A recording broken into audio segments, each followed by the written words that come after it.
All right, welcome to this ultra-detailed high-speed explainer. Today, we're doing something, well, incredibly ambitious. We're going to speed run the entire mathematical and architectural universe of machine learning. We are talking ultra-deep, whole machine learning in just about 7 minutes. Everything. No fluff, just the absolute core math and architecture. Let's get right into it. Here's the roadmap for our journey today: mapping the ML landscape, deep learning architectures, sequence and memory models, the transformer revolution, and finally optimization, the hidden engines. Starting off with Section 1, mapping the ML landscape, finding patterns in data. So at its core, machine learning basically splits into 4 main paradigms depending on the data it eats: supervised, unsupervised, reinforcement, and semi-supervised learning. Now for our ultra-deep dive today, we're going to focus heavily on the fundamental mathematical divergence between those first two. The really crucial thing here is contrasting how they actually work. Supervised learning takes labeled data. Think of knowing the actual housing prices beforehand, and it optimizes a parameterized function using maximum likelihood estimation to predict outcomes. Unsupervised learning? That's a whole different beast. It's digging for hidden structures in raw, unlabeled data, relying entirely on mathematical intuition and distance metrics. To give you a classic supervised example, check out the support vector machine, or SVM. What it's doing here is actively calculating this optimal hyperplane to maximize the geometric margin between two completely distinct classes. And it pulls this off by minimizing a hinge loss function combined with L2 regularization, which is usually solved through quadratic programming. Pretty elegant, right? But flip over to unsupervised learning and look at how it handles data through k-means clustering. There are 0 labels guiding it here. Instead, it uses Lloyd's coordinate descent to just iteratively group similar data points around the nearest means. It's constantly trying to minimize the total sum of squared errors within those clusters until it finally converges. Moving on to Section 2, deep learning architectures, scaling dimensionality. When we pass inputs through successive hidden layers, deep learning completely leaves simple hyperplanes in the dust. It can map wildly complex, non-linear input spaces directly to a target domain.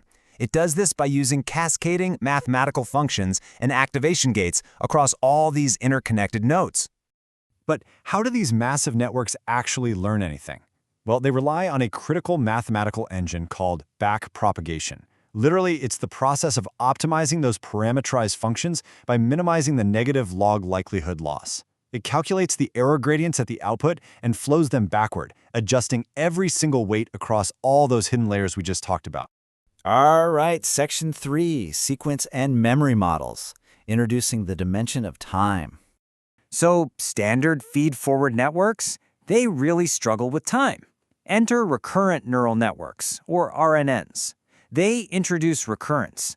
By reusing hidden states across time steps, they can effectively remember past information in a sequence, sort of like how you read a sentence, word by word. There's a huge catch, though. Early RNNs suffered from a fatal mathematical flaw known as the vanishing gradient problem. Because doing backpropagation through time requires you to multiply gradients repeatedly across sequential steps, that mathematical signal eventually just shrinks exponentially. It basically vanishes. This means standard RNNs end up completely forgetting earlier information in long sequences.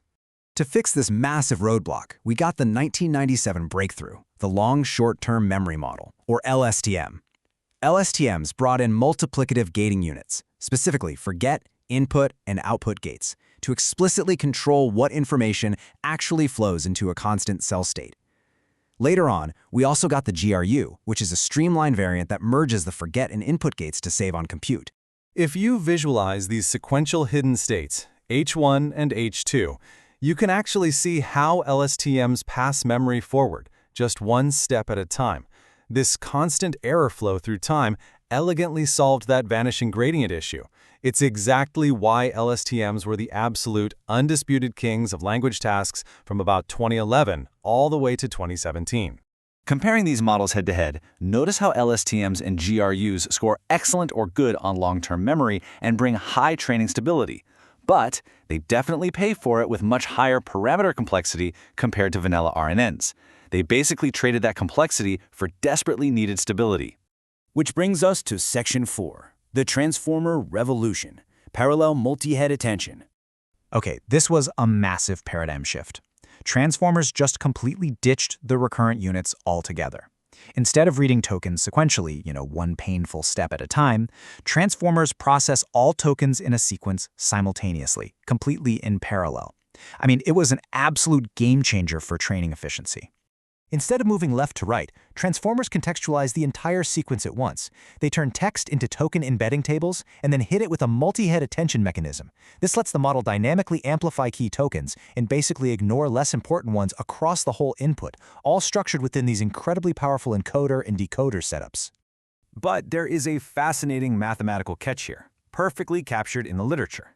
Because self-attention on its own is permutation invariant, meaning it processes everything at once and literally has no native concept of word order, we have to explicitly inject positional information. We do this through positional encodings, effectively adding geometric math to the embeddings so the actual sentence structure isn't lost in the void. Finally, Section 5, Optimization, the hidden engines. You see, training any deep learning model is essentially navigating this vast, high-dimensional topographical landscape.